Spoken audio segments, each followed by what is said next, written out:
السلام علیکم پیارے ویورز، آپ لوگ سب کیسے ہیں؟ ہم بالکل ٹھیک ہیں۔ آج میں لے کر آئی ہوں آپ لوگوں کے لیے، بچوں کے لیے انبیاء علیہ السلام کی روشن کہانیوں میں سے ایک کہانی، جو ہے حضرت اسماعیل علیہ السلام کی قربانی۔ تو پیارے ویورز، آج ہم شروع کرتے ہیں حضرت اسماعیل علیہ السلام کی قربانی۔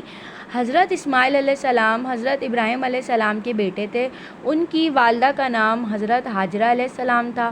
حضرت اسماعیل علیہ السلام جب گود کے بچے تھے تو اللہ تعالیٰ نے حضرت ابراہیم علیہ السلام کو حکم دیا کہ وہ اپنی بیگم ہاجرہ علیہ السلام اور اپنے بیٹے حضرت اسماعیل علیہ السلام کو حجاز لے کر جائیں۔ حجاز ایک میدانی شہر تھا، جہاں پر پہاڑ اور میدانی علاقہ تھا، جو آپ کو پکچرز میں بھی نظر آ رہا ہوگا۔ تو اللہ تعالیٰ نے حضرت ابراہیم علیہ السلام کو حکم دیا کہ وہ اپنی بیوی اور اپنے بیٹے کو وہاں پر چھوڑ کر آ جائیں۔ حضرت ابراہیم علیہ السلام اللہ تعالیٰ کے حکم سے حضرت ہاجرہ اور اپنے بیٹے اسماعیل علیہ السلام کو وہاں چھوڑ کر واپس چلے گئے، کیونکہ اللہ تعالیٰ نے ان کو حکم دیا تھا، اس لیے انہوں نے اللہ تعالیٰ کے حکم کو مانا اور مانتے ہوئے ان دونوں کو وہاں پر چھوڑ دیا۔ ننھے اسماعیل علیہ السلام نے پیاس کی وجہ سے رونا شروع کر دیا۔ حضرت ہاجرہ علیہ السلام نے سوچا کہ پہاڑی پر چڑھ کر دیکھوں، شاید کوئی آبادی یا سبزہ نظر آ جائے جہاں سے پانی مل جائے۔ انہوں نے دیکھا کہ آس پاس تو کچھ بھی نہیں ہے، صرف میدان اور پہاڑ ہیں۔ تو انہوں نے سوچا کہ میں پہاڑی پر چڑھ کر دیکھوں کہ کیا پتہ کوئی آبادی نظر آئے یا کوئی ہریالی نظر آئے یا کوئی سبزہ نظر آ جائے جہاں سے ان کو پانی مل سکے اور اپنے بیٹے حضرت اسماعیل علیہ السلام کی پیاس کو وہ بجھا سکیں۔ انہوں نے ننھے اسماعیل کو ریت پر لٹا دیا اور قریبی پہاڑیوں صفا اور مروہ پر دوڑ کر چکر لگانے لگیں، لیکن انہیں کوئی انسان دکھائی نہ دیا۔ ان کے پاس کوئی تیسرا شخص تو تھا نہیں، تو انہوں نے سوچا کہ میں ان کو ننھے اسماعیل علیہ السلام کو ریت پر ہی لٹا دیتی ہوں اور پہاڑی پر جا کر دیکھتی ہوں کہ کوئی میں پانی کا انتظام کر سکوں تاکہ ان کی پیاس بجھا سکوں۔ تو انہوں نے جا کر دیکھا، انہوں نے صفا اور مروہ پہاڑی دونوں، آپ لوگوں نے نام سنا ہوگا، اللہ تعالیٰ نے حج میں اور عمرے میں ان کے ارکان، اس کا ارکان جو ہے وہ ہم لوگ کرتے ہیں ادا۔ جب ہم لوگ طواف کرتے ہیں اس کے بعد ہم یہ بھی ارکان ادا کرتے ہیں، صفا اور مروہ کے پہاڑی کے چکر لگاتے ہیں۔ وہ کیوں؟ کیونکہ اللہ تعالیٰ کو حضرت ہاجرہ علیہ السلام کی یہ ادا اتنی پسند آئی تھی کہ انہوں نے اپنے پیاسے بیٹے حضرت اسماعیل علیہ السلام کے لیے صفا اور مروہ کے ارد گرد چکر لگائے تھے۔ تو اللہ تعالیٰ نے اس ماں کی محبت کو دیکھتے ہوئے یہ ہمیں ارکان ادا کرنے کا حکم دیا ہے، جو ہم پورے کرتے ہیں۔ لیکن انہیں کوئی انسان دکھائی نہ دیا، تو وہ فکر مند ہو گئیں کہ ان کو یہ فکر ہو گئی کہ میں اب اپنے بیٹے کو، جو وہ بہت چھوٹے سے تھے، بہت ننھے سے تھے، تو میں ان کی پیاس کو کیسے بجھاؤں گی۔ حضرت ہاجرہ علیہ السلام مایوس ہو کر ننھے اسماعیل علیہ السلام کو دیکھنے واپس آئیں تو حیران رہ گئیں۔ انہوں نے دیکھا کہ ننھے اسماعیل علیہ السلام پیاس کی وجہ سے ایڑیاں رگڑ رہے ہیں، اور انہیں جہاں ریت پر ان کی ایڑیاں رگڑ کھا رہی ہیں وہاں سے پانی کا چشمہ نکل رہا ہے۔ یہ تو آپ لوگوں نے واقعہ سنا ہوگا کہ حضرت اسماعیل علیہ السلام جو بہت چھوٹے سے تھے، جو ان کو صرف بیٹھنا آتا تھا، تو وہ پیاس کی وجہ سے، جیسے چھوٹا بچہ پیاس کی وجہ سے یا دودھ کی وجہ سے رونا شروع کرتا ہے، تو بچوں کی عادت ہوتی ہے کہ وہ اپنی ایڑیاں رگڑتے ہیں رو کر۔ تو ننھے اسماعیل علیہ السلام بھی وہی اس بچوں کی طرح، مطلب بچے تھے تو وہ اسی انداز میں رو کر پیاس کی وجہ سے ایڑیاں رگڑ رہے تھے کہ مجھے کہیں سے میری ماں یا کوئی بھی پانی لا دے، تو وہ ایڑیاں رگڑ رہے تھے۔ تو اللہ تعالیٰ نے وہاں پر ایڑیاں رگڑنے کی وجہ سے اللہ تعالیٰ نے وہاں سے چشمہ نکال دیا۔ وہاں سے جو چشمہ نکلا، انہوں نے جلدی سے اپنے بیٹے کو پانی پلایا اور خود بھی پیا، اور اس چشمے کا نام آپ لوگوں کو پتہ ہوگا، جو آج تک وہ بہتا ہوا چشمہ ہے، جہاں سے ہم جب سعودیہ جب جاتے ہیں حج یا عمرہ کرنے تو وہ ہم پانی پیتے ہیں، اس چشمے کا نام ہے زمزم۔ تو ہم وہ آب زمزم جو پیتے ہیں، وہ چشمہ جب اللہ تعالیٰ نے وہاں سے نکالا تھا، جب وہ چشمہ نکلا تھا، جب حضرت اسماعیل علیہ السلام پیاس سے تڑپ رہے تھے اور اپنی ایڑیاں رگڑ رہے تھے، تو وہ وہاں سے اللہ تعالیٰ نے پانی نکلنا شروع ہو گیا تھا تاکہ وہ اپنی پیاس کو بجھا سکیں، وہ اور ان کی والدہ حضرت ہاجرہ علیہ السلام۔ اتنی ہی دیر میں وہاں ایک خانہ بدوش قبیلہ آ پہنچا۔ حجاز میں کئی قبیلے ایسے تھے جو اپنے خیمے اپنے ساتھ لیے پھرتے رہتے تھے۔ یہ دیکھیں ویورز، جو ہے چشمے جو ہے وہ ادھر سے پھوٹا، جب وہ پانی نکلنا شروع ہوا تو وہ پکچر بھی اس میں شو ہو رہی ہے۔ انہیں جہاں جو وہ قبیلہ جہاں پہ وہ ہوتے جو قبیلے وہاں پر ہوتے تھے انہیں جہاں کوئی پانی کا کنواں ملتا وہاں خیموں کی بستی بنا لیتے تھے. اس قبیلے کا نام بنو جرہم تھا. وہ قبیلہ ایسا تھا کہ وہ جب دیکھتے تھے کہ کہیں سے پانی کا کنواں ملے یا کہیں سے پانی نکل آئے تو وہاں پر وہ فوراً اپنے خیمے کی بستی بسا لیتے تھے. ان لوگوں نے حضرت ہاجرہ علیہ السلام اور ننھے اسماعیل علیہ السلام کو دیکھا ان سے چشمے کی داستان سنی تو بہت حیران ہوئے. وہ سمجھ گئے کہ ان ماں بیٹے پر اللہ کا کوئی خاص فضل ہے.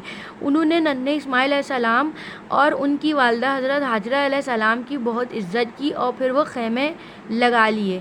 حضرت اسماعیل علیہ السلام جب اتنے بڑے ہو گئے کہ کام کاج میں وہ اپنے والدہ کا ہاتھ جب اتنے بڑے ہو گئے کہ کام کاج میں وہ اپنے والد کا ہاتھ بٹانے لگے تو حضرت ابراہیم علیہ السلام نے ایک خواب دیکھا. انہوں نے دیکھا کہ وہ اپنے بیٹے حضرت اسماعیل علیہ السلام کو قربان کر رہے ہیں. تو اللہ تعالیٰ نے حضرت ابراہیم علیہ السلام کو خواب میں یہ دکھایا کہ وہ اپنے بیٹے اپنی سب سے پیاری چیز کو قربان کر رہے ہیں. تو حضرت ابراہیم علیہ السلام کے نزدیک سب سے پیاری چیز ان کا ایک ہی بیٹا حضرت اسماعیل علیہ السلام تھا. جو انہوں نے سوچا کہ میرے پاس تو سب سے پیاری چیز میرا بیٹا ہے تو اللہ تعالیٰ نے تو مجھے سب سے پیاری اور قیمتی چیز قربان کرنے کے لیے کہا ہے. اور انہوں نے خواب میں دیکھا کہ میں اپنی پیاری چیز کو قربان کر رہا ہوں. تو انہوں نے اپنے بیٹے حضرت اسماعیل علیہ السلام سے اس خواب کا ذکر کیا. حضرت اسماعیل علیہ السلام نے جواب دیا کہ یہ خواب ضرور اللہ تعالیٰ کی طرف سے ایک امتحان ہے اور میں اللہ کی رضا کے لیے قربان ہو جانے کے لیے تیار ہوں. جب حضرت ابراہیم علیہ السلام نے حضرت اسماعیل علیہ السلام کو اس خواب کے بارے میں بتایا تو حضرت اسماعیل علیہ السلام نے بہت اچھے طریقے سے اس خواب کو سنا اور اپنے بابا حضرت ابراہیم علیہ السلام کو جواب دیا کہ یہ ضرور اللہ تعالیٰ کی طرف سے ایک امتحان ہے. جو اللہ تعالیٰ آپ سے امتحان لینا چاہتا ہے کہ وہ دیکھنا چاہتا ہے کہ کیا آپ اللہ کے حکم سے اپنی سب سے پیاری چیز کو قربان کرنا چاہتے ہیں. تو بابا میں اللہ کی رضا کے لیے قربان ہونے کے لیے تیار ہوں. حضرت ابراہیم علیہ السلام اپنے بیٹے حضرت اسماعیل علیہ السلام کو شہر سے باہر منی کے مقام پر لے گئے اور انہیں پیشانی کے بل لٹا دیا.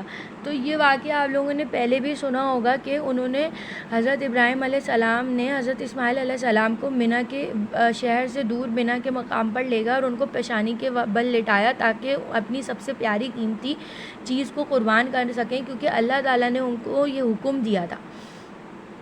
تو اللہ تعالیٰ کے حکم کو مانتے ہوئے انہوں نے ان کو لٹایا اور آنکھوں پر پٹی باندھ لی تاکہ ان کو تکلیف نہ ہو کہ وہ اپنی اتنی عزیز چیز کو قربان کر رہے ہیں. تو اللہ تعالیٰ نے جب یہ دیکھا کہ انہوں نے اللہ تعالیٰ کے حکم کو فوراً پورا کرنے کے لیے اپنے پیاری چیز اپنے بیٹے کو قربان کر رہے ہیں تو اسی وقت ایک فرشتے نے پکارا کہ آپ اپنی آزمائش پر پورا اترے ہیں. جب اللہ تعالیٰ نے دیکھا کہ انہوں نے تو میری حکم کو فوراً مان لیا تو اللہ تعالیٰ نے ان کے ذبح ہونے سے پہلے اللہ تعالیٰ نے ایک فرشتے سے پکارا فرشتے سے کہلوایا کہ آپ اپنی آزمائش پر پورا اترے ہیں. آپ نے اپنے خواب سچ کر دکھایا ہے. اور اللہ تعالیٰ کی قدرت سے ایک دمبا وہاں آ گیا. حضرت ابراہیم علیہ السلام کو حکم ہوا کہ حضرت اسماعیل علیہ السلام کے بجائے اس دمبے کو قربان کریں.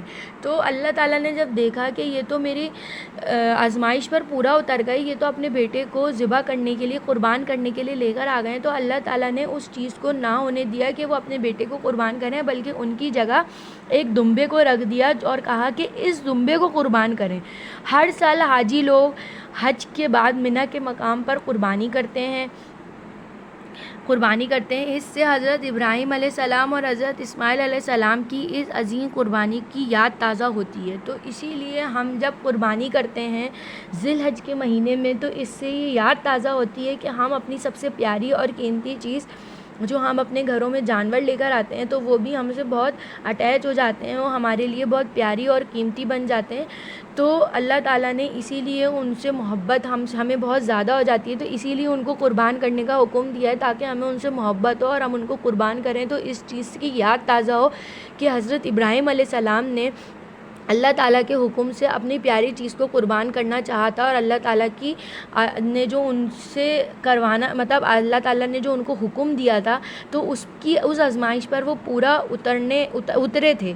تو اسی لیے اللہ تعالیٰ نے وہ دمبا رکھ دیا تھا تاکہ وہ اس دمبے کو قربان کریں، اور آگے جتنی بھی زندگیاں دنیا چل رہی ہے آگے لوگ جانوروں کی قربانیاں دیتے رہیں. تو یہ بہت پیاری اور مشہور واقعہ ہے، بہت ہی اچھا واقعہ اور کہانی ہے. تو آپ لوگوں کو کیسی لگی مجھے ضرور بتائیے گا، اور چینل کو سبسکرائب ضرور کریے گا، ویڈیو کو لائک کریں اینڈ شیئر کریں. اللہ حافظ.